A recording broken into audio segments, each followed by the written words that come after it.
जय श्री राम दोस्तों। तो दोस्तों आज मैं एक ऐसा वाकया बताने वाला हूँ आपको, ऐसी एक रियल स्टोरी बताने वाला हूँ जो कि अभी हाल ही के वर्षों में ये घटना हुई है, जो कि इसमें सीधे सीधे जो माँ संतोषी है उनके चमत्कार के बारे में वर्णन है। दोस्तों ये जो चीज़ें हैं भले बहुत सारे लोग नहीं मानते होंगे, मगर जो मानते हैं उनके लिए एक श्रद्धा का विषय है, जो कि मैं आज एक ऐसे चमत्कार के बारे में बताने वाला हूँ कि जो माता संतोषी है वो अपने भक्त के लिए स्वयं उनके घर में आई हुई थी। तो पूरी वीडियो ध्यान से देखना, आपको बहुत ही आनंद आने वाला है ये कथा को सुनकर, ये जो रियल स्टोरी है उसको सुनकर। तो दोस्तों ये जो कहानी है मुझे इंस्टाग्राम पे सेंड की थी एक लड़की ने, जिसका नाम था दिव्या, जो कि ये रहने वाली है झारखंड की। तो झारखंड में इसके जब ये पैदा हुई थी ये लगभग 10 साल की थी दोस्तों। तो उस समय इसके जो मम्मी पापा थे, तो इसके पापा का एक दुकान हुआ करता था, कपड़े का दुकान हुआ करता था, और इसकी मम्मी हाउस वाइफ थी। यहाँ पे ये दोनों का जीवन बहुत ही अच्छा हंसी खुशी से चलता था, अच्छे खासे पैसे भी आते थे और इसकी पढ़ाई भी अच्छी चलती थी जो दिव्या है उसकी। तो ऐसे ही एक बार ये जो लोग थे अपने मामा के यहाँ गए, मतलब जो दिव्या के माँ थी उसके भाई के यहाँ गए। तो वहाँ पे वो कुछ दिन रहे, ऐसे ही गर्मी की छुट्टियों में घूमने गए हुए थे दोस्तों। तो वहाँ पे क्या हुआ, जो उसकी भाभी थी उसका स्वभाव थोड़ा ठीक नहीं था, तो थोड़े खिटपिट हो ही जाते हैं परिवार में, तो वैसे ही खिटपिट हो गया था। अब जब वहाँ से ये लड़ाई वगैरह करके वापस आए तो घर आने के बाद में जो दिव्या की माँ थी उसका अचानक तबीयत खराब होने लगा, और देखते ही देखते 1 महीने में पता चला कि उसकी बहुत ज़्यादा, मतलब इस कंडीशन में तबीयत ख़राब हो गया कि उसे हॉस्पिटलाइज करना पड़ा, एडमिट करना पड़ा। अब जो डॉक्टर थे उन्होंने सीधा कहा कि इनके जो दिमाग है वहाँ पे ट्यूमर जमा हो गया है, तो कि इसका ऑपरेशन करना निहायत ज़रूरी है।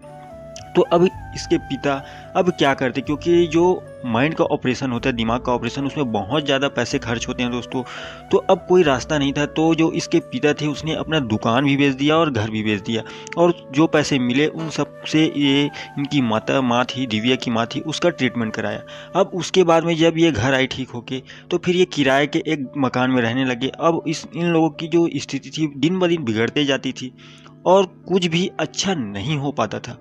उनके पिता जो कि एक दुकान के मालिक थे, वो एक दुकान में काम करने जाते थे, तो वहाँ पे भी इतना ज़्यादा उसको पैसा नहीं मिल पाता था कि घर चल सके, और बहुत ही मतलब गरीबी दयनीय दशा हो गई थी। जो कि एक सेठ हुआ करता था, दुकान का मालिक हुआ करता था, वो इतना मतलब ज़्यादा उनका जो स्थिति था खराब हो चुका था। मगर ये भगवान को भी दोनों जो मानते थे, पति पत्नी जो थे दोनों बहुत ज़्यादा भगवान को मानते थे।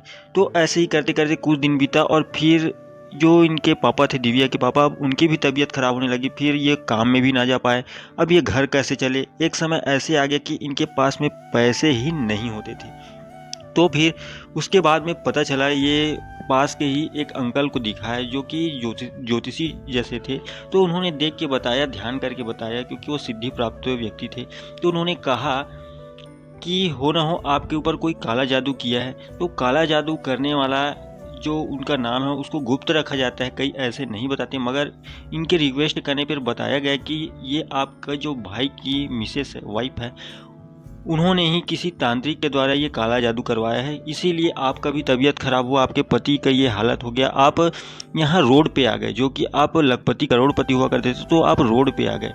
तो इस तरीके का काला जादू बहुत जगह होता है दोस्तों, आप यकीन नहीं मानेंगे, विश्वास नहीं मानेंगे, भले साइंस इन सभी चीज़ों को नहीं मानता हो, मगर ये 100% सही है कि काला जादू होता है। कोई ना कोई आपके फैमिली परिवार में ऐसा कोई व्यक्ति होता है, दूर का कोई रिश्तेदार, जो कि ये सब ट्रीटमेंट हम अपने ही परिवार के फैमिली मेम्बर्स पे, अपने पड़ोसियों पे करता है।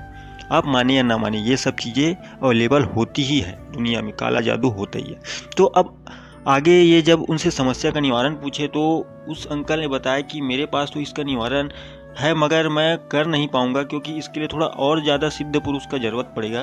तो वो फिर उन्हें एक जगह का एड्रेस दिए, जो कि वहाँ से बहुत ही ज़्यादा दूर था। वो स्थित था अपना उत्तराखंड है, लेह लद्दाख, उत्तराखंड के और आगे लद्दाख के पास में एक आश्रम बताया गया, जहाँ पे एक सिद्ध ऋषि मुनि जो कि तपस्या कर रहे हैं, उनको वहाँ जाने का सलाह दिया गया। मगर अब उनके पास इतना पैसा था नहीं, बहुत ज़्यादा गरीब हो चुके थे, और ऐसा करते करते 1 महीना बीत गया, और फिर एक समय ऐसे आया कि वो 3-3 4-4 दिन से भूखे थे। उन सभी की हालत भी ख़राब हो गई थी और एक छोटी सी बच्ची थी। अब सोच सकते हो कि इस तरीके का जो होता है घर परिवार में बहुत ज़्यादा दयनीय होता है दोस्तों। ताकि नॉर्मल इंसान जो कि कभी भीख नहीं मांगा हो बाहर में, जो भीख मांगता है वो तो कहीं पे भी मांग के खा लेगा, मगर जो मिडिल क्लास आदमी उसके ऊपर इस तरीके का संकट आए तो आप सोच सकते हैं कि कैसा होगा।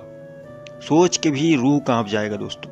तब उसके बाद में फिर एक दिन रात में क्या हुआ, जो दिव्या की माँ थी उनके सपने में आई एक बूढ़ी औरत। अब वो बूढ़ी औरत आई इनके दरवाजे में सपने में, तो उन्होंने कहा कि आप इतने दुखी क्यों हैं। तो उन्होंने बताया सभी वाक्य सपने में कि ऐसा ऐसा हुआ तो हम आज रोड पे आ गए, एक समय में हम भी मालिक हुआ करते थे। तो उन्होंने कहा घबराने की ज़रूरत नहीं है, आप माँ संतोषी का उपवास कीजिए, उनका व्रत कीजिए और देखिए चमत्कार, आपका जो पहले जैसा दिन है वो वापस आ जाएगा। अब जैसा ही इतना बात हुआ तो दिव्या की माँ का जो आँख है वो खुल गया।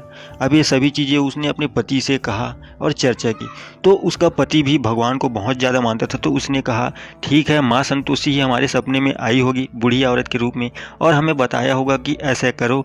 तो उसने कहा कि ठीक है, आप संकल्प कीजिए। तो उनकी पत्नी ने भगवान के सामने खड़े होकर माता संतोषी का संकल्प किया और उपवास रहने के बारे में कहा कि मैं आज से, और उस दिन भी देखो कि शुक्रवार का ही दिन था और शुक्रवार के ही दिन उन्होंने संकल्प किया सुबह उठ के कि मैं आज से ही माँ संतोषी का व्रत करूँगी। मगर उनके घर में तो कुछ था नहीं और माँ संतोषी का ना फोटो था, ना पुस्तक था, किताब जो कथा पढ़ते हैं वाला पुस्तक भी नहीं था और न पूजा करने के लिए कोई सामग्री के लिए पैसे नहीं थे। और तभी देखिए जैसे ही संकल्प करके उठे, उनका एक पुराना दोस्त आ गया, दिव्या के पापा का एक पुराना जो कि बचपन का दोस्त था, वो घूमते घूमते आ गया, जो कि बहुत दूर में रहता था, घूमते हुए आ गया और उसने बोला कि आप लोगों का हालत देख के मुझे अच्छा नहीं लग रहा है, आप कम से कम ये 1000 रुपये रख लो और अपना घर का जो भी सामान वगैरह मंगा लो, थोड़ा तबीयत वगैरह दवाई वगैरह ले लो ना। तो उनके जो पापा थे वो बहुत खुददार थे, उन्होंने कहा नहीं नहीं भाई, दोस्ती में ऐसा मैं पैसे का लेन देन नहीं करूँगा। मगर उनके दोस्त भी बहुत समझदार थे, उन्होंने कहा अभी रख लो आप, जब आपके पास होगा तो मुझे वापस कर देना, ठीक है। और ऐसा करके वो चले गए।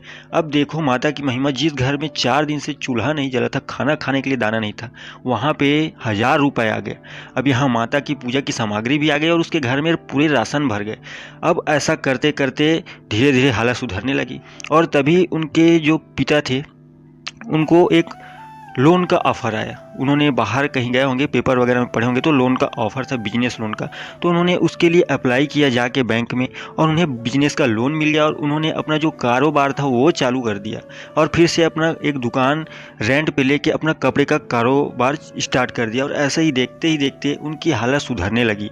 अब यहाँ पे ये फिर से संपन्न हो गए और जो माता संतोषी थी उनके चमत्कार से ये फिर से भरे पूरे परिवार में लिप्त हो गए, खुशियाँ वापस आ गई।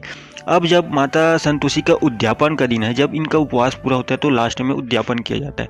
तो उद्यापन के दिन में नियम है कि घर परिवार के या मोहल्ले के लड़कों को, बालकों को, जो छोटे छोटे बालक होते हैं उनको बुला के खाना खिलाया जाता है।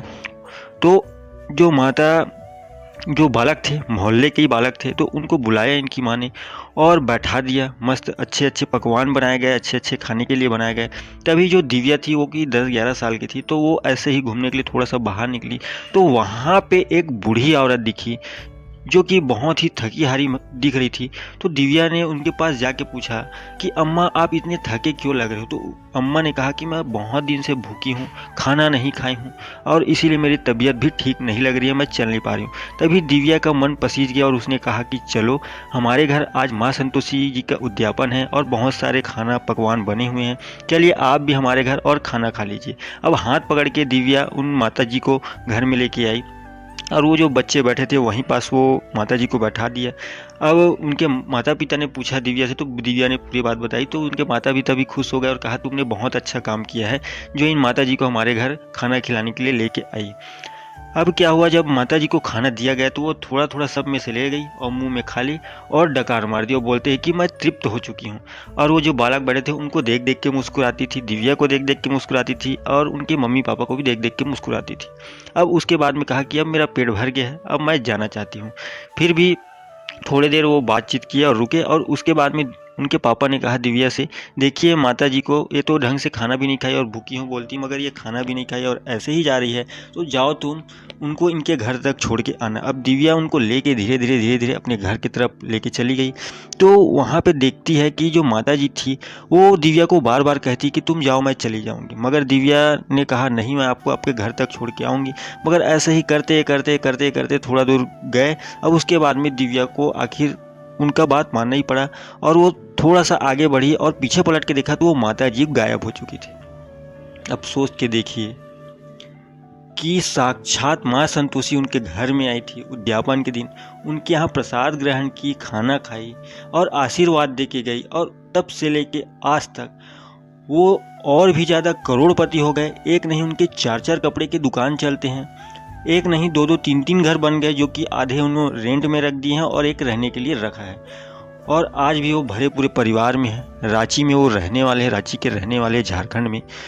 तो ये एक हकीकत सत्य घटना थी जो कि माँ संतोषी के बारे में प्रख्यात थी, जो कि माँ संतोषी की जो भी उपासना करेगा, जो भी उनको दिल से पूजेगा, माँ संतोषी उनकी मनोकामना बहुत जल्दी पूरी करती है।